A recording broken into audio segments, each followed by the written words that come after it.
Selamat pagi dan salam sejahtera bagi kita semua. Perkenalkan, nama saya Herla Evianti Mani dengan NIDN 3414047601. Saya merupakan salah seorang dosen di Kemenkes Poltekkes Medan, Prodi D3 Keperawatan Dairy. Adapun latar belakang pendidikan saya, tahun 1999 lulus dari Akper Wirausaha Medan. Tahun 2001 lulus dari D4 Perawat Pendidik USU. Tahun 2016 lulus dari S2 Ilmu Kesehatan Masyarakat STKS Helvetia Medan. Adapun riwayat pekerjaan saya, tahun 1999 sampai tahun 2000 bekerja sebagai guru di Sekolah Perawat Pemkab Dairy. Tahun 2001 sampai tahun 2020 bekerja sebagai dosen di Akper Pemkab Dairy. Tahun 2020 sampai sekarang, saya bekerja sebagai dosen di Kemenkes Poltekkes Medan, Prodi D3 Keperawatan Dairy. Sebagai dosen, saya menjalankan tugas Tridharma Perguruan Tinggi di bidang pengajaran. Setiap tahun, saya mengampu 12 SKS mata kuliah antara lain: 1. Mata kuliah keperawatan kesehatan jiwa. 2. Praktek klinik keperawatan jiwa. 3. Keperawatan gawat darurat. 4. Promosi kesehatan. 5. Keperawatan gerontik. 6. Keperawatan komunitas. 7. Kewirausahaan. 8. Konsep dasar keperawatan. 9. Dokumentasi keperawatan. Pada saat ini, saya akan menjelaskan salah satu mata kuliah yang saya ampu, yaitu mata kuliah keperawatan kesehatan jiwa. Mata kuliah ini diampu oleh tim teaching yang terdiri dari 2 orang dosen, yaitu saya sendiri sebagai koordinator dan Ibu Pera Utagalung sebagai anggota. Mata kuliah keperawatan kesehatan jiwa merupakan mata kuliah inti di Prodi D3 Keperawatan Dairy. Ditempatkan di semester 4 dengan bobot 3 SKS yang terdiri dari 2 SKS teori dan 1 SKS praktikum. Mata kuliah ini membahas tentang konsep dasar kesehatan dan keperawatan jiwa serta perspektif keperawatan jiwa. Sebelum memulai perkuliahan kepada mahasiswa, telah saya bagikan rancangan pembelajaran semester, kontrak perkuliahan, dan modul perkuliahan. Adapun capaian pembelajaran mata kuliah ini yaitu: 1. Mahasiswa mampu menjelaskan dan memahami konsep dasar kesehatan dan keperawatan jiwa dan perspektif keperawatan jiwa. 2. Mahasiswa mampu menjelaskan dan memahami konsep definisi model konseptual keperawatan jiwa dan macam-macam model konseptual keperawatan jiwa. Ketiga, mahasiswa mampu menjelaskan dan memahami konsep terapi modalitas dalam asuhan keperawatan jiwa. Keempat, mahasiswa mampu menjelaskan dan memahami konsep terapi aktivitas kelompok dalam asuhan keperawatan jiwa. Yang kelima, mahasiswa mampu menjelaskan dan memahami konsep-konsep psikofarmaka. Yang keenam, mahasiswa mampu menjelaskan dan memahami konsep asuhan keperawatan pada pasien dengan kecemasan. Yang ketujuh, mahasiswa mampu menjelaskan dan memahami konsep teori asuhan keperawatan pada pasien dengan gangguan citra tubuh. Kedelapan, mahasiswa mampu menjelaskan dan memahami asuhan keperawatan pada pasien dengan kehilangan. Kesembilan, mahasiswa mampu menjelaskan dan memahami tentang asuhan keperawatan pada pasien dengan harga diri rendah. Kesepuluh, mahasiswa mampu menjelaskan dan memahami konsep teori asuhan keperawatan pada pasien dengan isolasi sosial. Ke-11, mahasiswa mampu menjelaskan dan memahami asuhan keperawatan pada pasien dengan gangguan sensori persepsi halusinasi. Ke-12, mahasiswa mampu menjelaskan dan memahami konsep teori asuhan keperawatan pada pasien dengan perilaku kekerasan. Ke-13, mahasiswa mampu menjelaskan dan memahami asuhan keperawatan pada pasien dengan defisit perawatan diri. Ke-14, mahasiswa mampu menjelaskan dan memahami tren dan isu keperawatan jiwa. Dalam menjalankan pembelajaran, saya menggunakan pendekatan Student Center Approach dengan teknik DIA, yaitu Direct Instruction Approach, di mana materi disampaikan secara hybrid atau tatap muka dan online melalui platform Edlink Poltekkes Kemenkes Medan. Ada juga dengan mahasiswa melakukan melalui ceramah, diskusi, tanya jawab, simulasi, dan demonstrasi, dan juga praktek langsung di laboratorium. Di akhir pembelajaran, saya melakukan evaluasi pembelajaran dengan asesmen apakah tujuan pembelajaran sudah dicapai oleh mahasiswa. Sebelum mengakhiri pembelajaran, mahasiswa telah diberikan penugasan seperti case study untuk dibahas dan didiskusikan secara berkelompok, dan pada pertemuan selanjutnya akan dibahas bersama-sama. Adapun penilaian pembelajaran yang pertama yaitu ada teori 40% dan praktikum 60%. Teori terdiri dari tugas individu maupun kelompok 20%, ujian tengah semester 30%, dan ujian akhir semester 50%. Praktikum terdiri dari evaluasi laboratorium mingguan, ujian tengah semester, dan ujian akhir semester. Untuk mendukung pembelajaran mata kuliah keperawatan jiwa ini, saya membuat modul pembelajaran baik praktik maupun teori, menulis buku, melakukan penelitian, dan pengabdian kepada masyarakat. Saya juga telah melakukan publish penelitian di jurnal terakreditasi nasional Sinta 3 dengan judul Hubungan Pengetahuan dan Sikap Masyarakat dengan Kesiapsiagaan dalam Menghadapi Disaster Tanah Longsor di Kecamatan Tanah Pinen, Kabupaten Dairi, dan membuat beberapa buku. Selanjutnya, saya akan menampilkan video pembelajaran dengan topik asuhan keperawatan pada pasien dengan gangguan sensori persepsi halusinasi pendengaran dengan tindakan teknik mengabdi.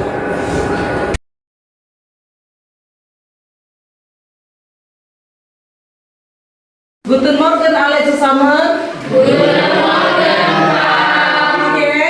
Mir geht's gut, danke, Urinan. Baiklah, hari ini kita akan belajar tentang keperawatan jiwa. Sebelumnya minggu lalu kita sudah belajar tentang bagaimana konsep dasar keperawatan kesehatan jiwa. Sekarang kita masuk membahas tentang asuhan keperawatan pada pasien dengan gangguan sensori persepsi halusinasi. Sebelum masuk, Ibu akan mengabsen atau saya mau tanya dulu, hadirnya semua di sini? Hadir. Orang tuh ya? 32 orang. Baiklah, untuk itu kalau hadir semua, kita akan masuk tadi ke topik tentang halusinasi. Tujuan pembelajaran kita hari ini yaitu tujuan umumnya, mahasiswa mampu memahami tentang halusinasi dan dapat mengontrol halusinasi.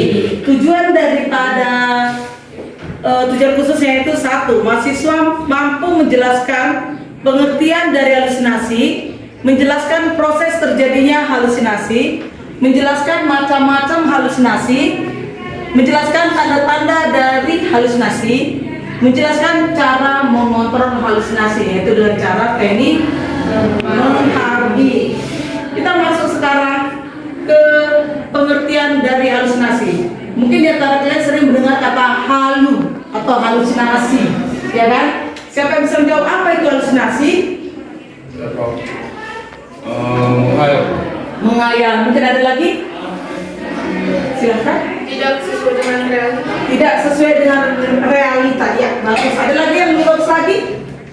Ada yang bisa? Dari sayap kiri? Apa itu halusinasi? Hah? Siapa yang bisa jawab? Apa Fitri? Halusinasi? Gak pernah dengar? Dame, apa itu halusinasi? Kamu tahu apa kira-kira halusinasi? Kalian sering kan sehari-hari halu kan gitu kan? Apa itu? Pahala? Hal yang tidak nyata. Hal yang tidak nyata. Ada lagi? Tidak ada. Baiklah, halusinasi itu apa tadi? Di sini gangguan orientasi realita. Realita itu nyata tadi ya. Itu ditandai dengan respon atau penilaian tanpa adanya stimulus dari panca indera. Itu tadi. Jadi dari beberapa kesimpulan pengertian dari halusinasi bisa kita simpulkan, yaitu halusinasi adalah gangguan perubahan persepsi sensori tentang suatu objek atau gambaran dan pikiran yang sering terjadi tanpa adanya rangsangan dari luar. Nanti kita bisa lihat macam-macam halusinasi. Dari situ nanti lebih jelas kita mengerti apa itu halusinasi. Nah, halusinasi dapat terjadi penyebabnya karena apa? Gangguan mental, sindrom putus jas, dan gangguan tidur. Nah, halusinasi ini juga biasa terjadi pada pasien yang skizofrenia, terutama skizofrenia paranoid. Sekarang kita akan mempelajari tentang macam-macam halusinasi. Halusinasi yang pertama yaitu halusinasi pendengaran, penglihatan, penciuman,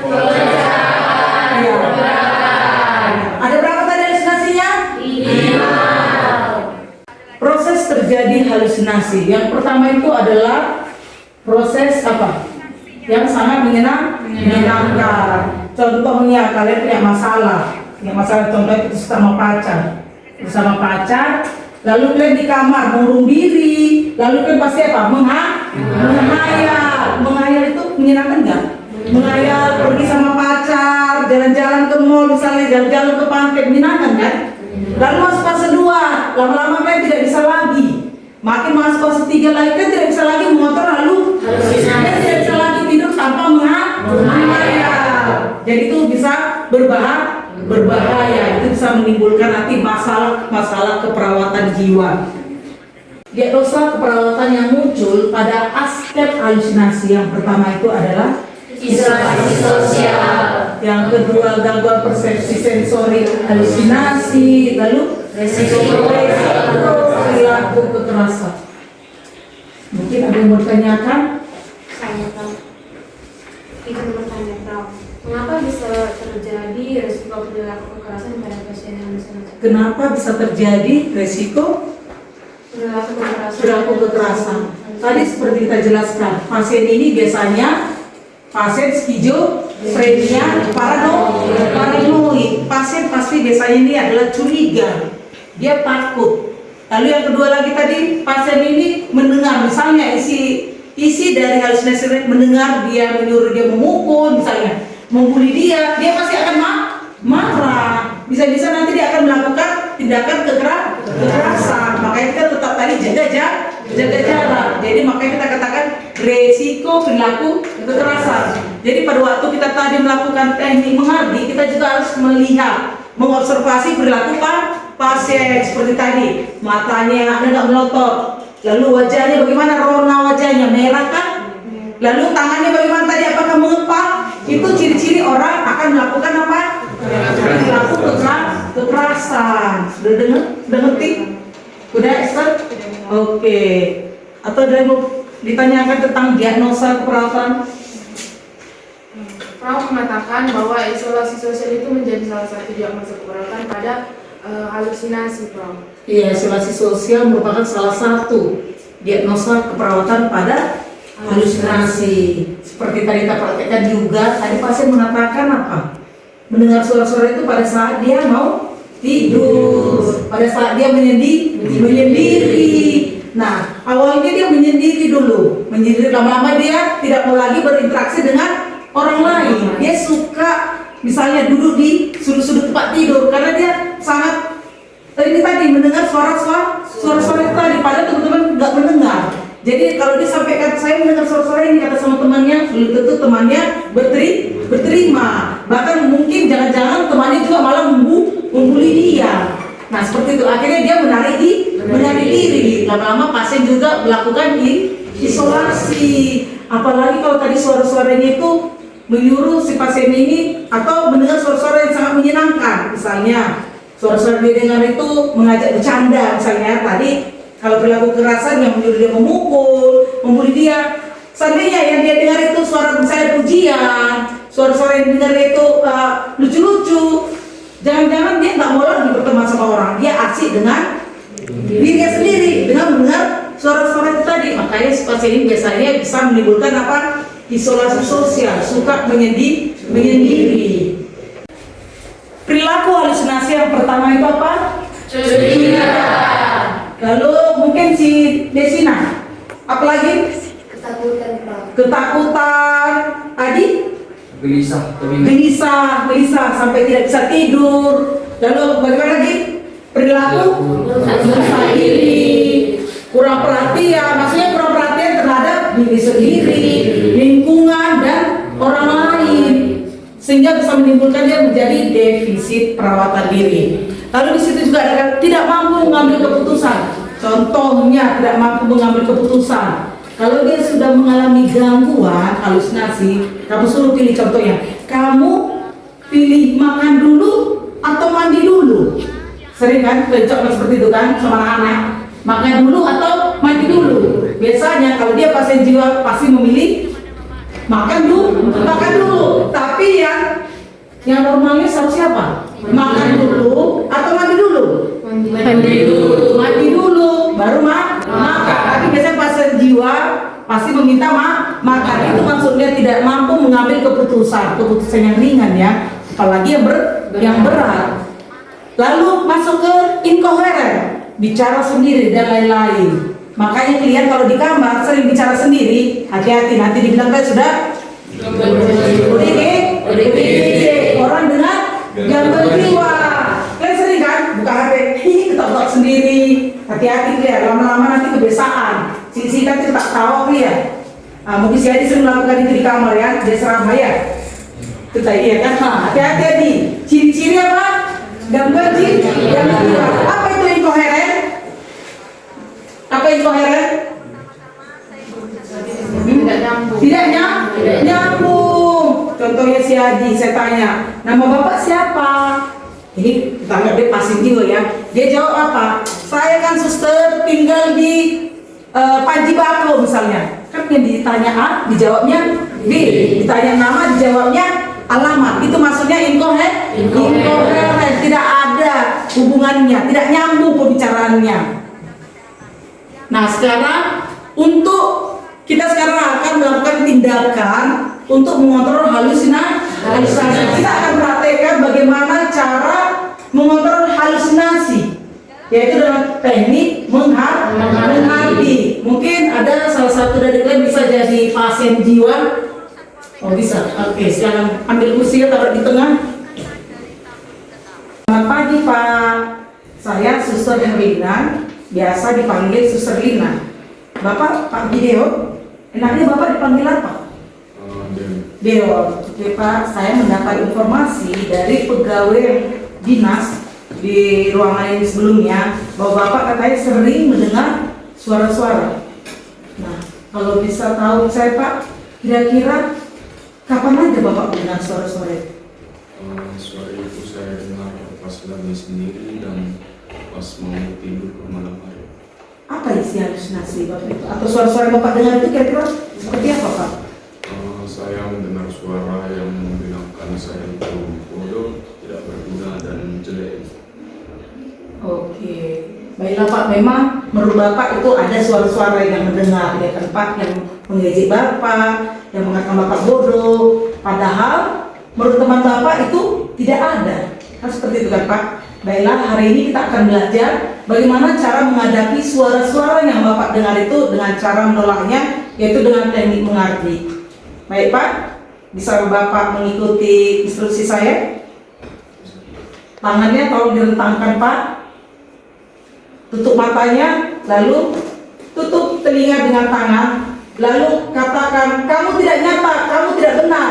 Saya tidak mau mendengar kamu lagi. Oke Pak? Coba lakukan dulu Pak dengan keras dan tegas. Kamu tidak nyata, kamu tidak benar, saya tidak mau mendengar kamu lagi. Kamu tidak nyata, kamu tidak benar, saya tidak mau mendengar kamu lagi. Sekali lagi Pak. Kamu tidak nyata, kamu tidak benar, saya tidak mau mendengar kamu lagi. Oke, bagaimana sekarang perasaan Bapak? Sudah lumayan. Baiklah Pak, nanti selanjutnya apabila Bapak mengalami seperti itu lagi, ada mendengar suara-suara pada malam hari, waktu Bapak mau tidur biasanya Pak ya, lalu Bapak lakukan seperti itu. Setelah Bapak lakukan seperti itu, Bapak langsung ajak teman Bapak yang satu kamar, yang di samping tempat tidur Bapak yang masih bangun, ajak untuk bercakap-cakap. Tapi apabila masih ada pegawai, Bapak bisa melapor kepada pegawai bahwa Bapak ada mendengar suara-suara itu lagi, supaya nanti perawat di ruangan itu akan membantu Bapak melakukan teknik mengardi. Bapak tadi sudah bagus, sudah hebat. Saya yakin Bapak pasti cepat sembuh. Nah, untuk itu Pak, selanjutnya besok kita akan bertemu lagi untuk latihan teknik mengardi di ruangan ini juga dan waktu yang sama. Bapak bersedia? Baiklah Pak, saya akan kepada pasien yang lain juga saya akan melakukan tindakan. Kalau begitu Pak, selamat pagi ya Pak ya. Setelah tadi kalian melihat teknik mengardi, saya praktekkan. Sekarang saya akan panggil salah satu dari kalian untuk melakukan praktek ulang, demonstrasi ulang. Siapa yang bersedia?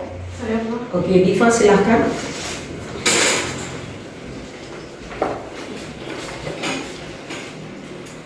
Selamat pagi Pak.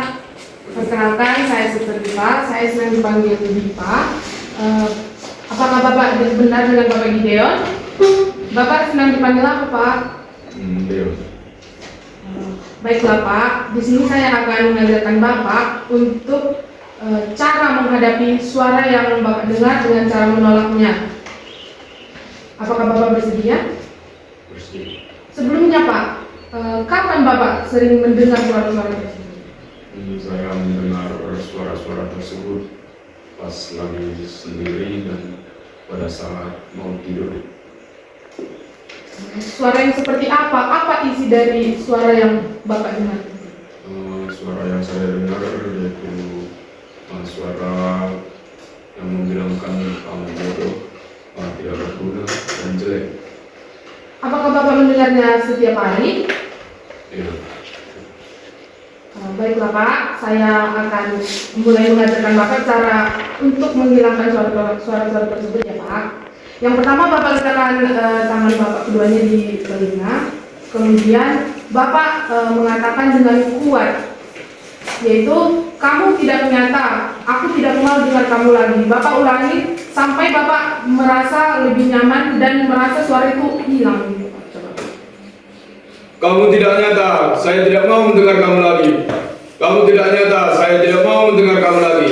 Kamu tidak nyata, saya tidak mau mendengar kamu lagi. Bagaimana perasaan Bapak setelah melakukan teknik tersebut? Saya merasa sedikit lebih tenang. Baiklah Pak, itu bisa Bapak lakukan ketika Bapak seperti yang Bapak bilang tadi, di malam hari Bapak mendengarkan suara-suara tersebut, Bapak bisa melakukan teknik yang sudah saya ajarkan tersebut. Kemudian untuk mengalihkan perhatian Bapak dari suara-suara yang Bapak dengar tersebut, Bapak bisa mengajak teman-teman Bapak untuk bercakap-cakap, berbincang-bincang seperti itu Pak. Tadi Bapak sudah bagus melakukannya dan Bapak, saya harap Bapak bisa cepat sembuh ya Pak. Kemudian besok kita akan bertemu lagi agar saya melatih kembali ulang cara teknik menghilangkan halusinasi yang Bapak dengar suara-suara tersebut ya Pak. Baiklah Pak, selamat pagi Pak. Tadi kita sudah melihat demonstrasi dari segi Pak, ya lumayan bagus. Jadi nanti selanjutnya minggu depan kita akan praktekkan satu-satu per orang ya. Tolong diingat, dipelajari lagi bagaimana tadi SOP-nya. Bagaimana cara teknik mengadili. Oke, sampai di sini dulu pertemuan kita. Saya ucapkan Guten Morgen. Guten Morgen, Frau. Vielen Dank, Frau. Demikianlah salah satu video pengajaran PDD UK TPT dengan salah satu pertemuan mata kuliah keperawatan jiwa. Mohon maaf apabila ada yang kurang berkenan. Semoga video ini dapat bermanfaat. Salam sehat dan tetap semangat. Toi toi.